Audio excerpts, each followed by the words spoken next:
పెద్దల హరీష్ రావు గారు ఒక విషయంపై స్పష్టత అడిగిన అధ్యక్ష. గతసారి వారి ప్రభుత్వ హయాంలో పవర్ పాయింట్ ప్రజెంటేషన్ ఇచ్చేటప్పుడు లోకేష్ రెడ్డి అని టెక్నీషియన్ హౌస్ ఫ్లోర్ మీద ఉండే అధ్యక్ష. ఉండే సార్, మీకు ఒకసారి లేదు ఇక్కడ టెక్నీషియన్ ఇక్కడ ఉండి పక్కనే ఉన్నారు కనుక నడిపించడం జరిగింది సార్ అధ్యక్ష.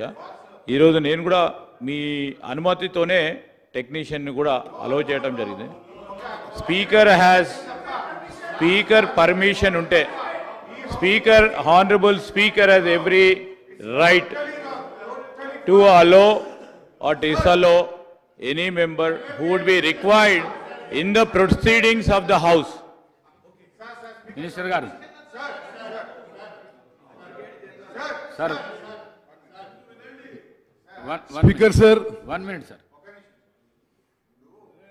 మన శాసనసభ సాంప్రదాయాలు, మన బుక్కు, లెజిస్లేచర్ ప్రొసీజర్ చూస్తే ఎప్పుడైనా మన మెంబర్స్ కాకుండా సభలోకి రాగలిగే అవకాశం మన కాన్స్టిట్యూషన్లో ఒకే ఒక్కరు అడ్వకేట్ జనరల్ గారికి మాత్రమే ఉంది. On the request of the speaker government only advocate general గారు వచ్చి ఈ శాసనసభలో ఒపీనియన్ ఇవ్వడానికి శాసనసభలో వారికి ప్రత్యేకంగా ఒక స్థానం కేటాయించబడి ఉంటుంది. కానీ నేను 25 ఏళ్ళుగా ఈ సభలో 20 ఏళ్ళుగా ఉన్నాం. అంతకుముందు కూడా మేము చూసాం అధ్యక్ష. ఏ రోజు కూడా ఒక టెక్నీషియన్ను నాన్ మెంబర్ను ఈ సభలోకి అలో చేసిన చరిత్ర లేదు అధ్యక్ష. దయచేసి కొత్త సాంప్రదాయాలు తేవద్దు. మంత్రి గారిని చేయమనండి ప్రజెంటేషను.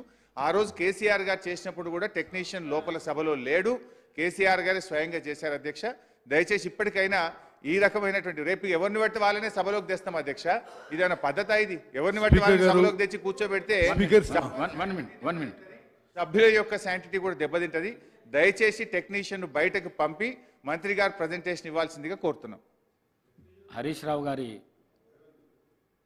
మాటలను గౌరవిస్తూ ఇంతకుముందు ఉన్న ముఖ్యమంత్రి గారు, మాజీ ముఖ్యమంత్రి గారు కూడా ప్రజెంటేషన్ ఇచ్చినప్పుడు టెక్నీషియన్ లోపటనే ఉన్నాడు కాబట్టి 1 minute రికార్డులనన్నీ పరిశీలించి వారిచ్చిన రిక్వెస్ట్ ఏదైతున్నదో ఆ రిక్వెస్ట్ను కన్సిడర్ చేస్తూ నేను అనుమతి ఇచ్చిన నన్ను ప్రశ్నించొద్దని చెప్పేసి సభ్యులను కోరుకుంటున్నాను.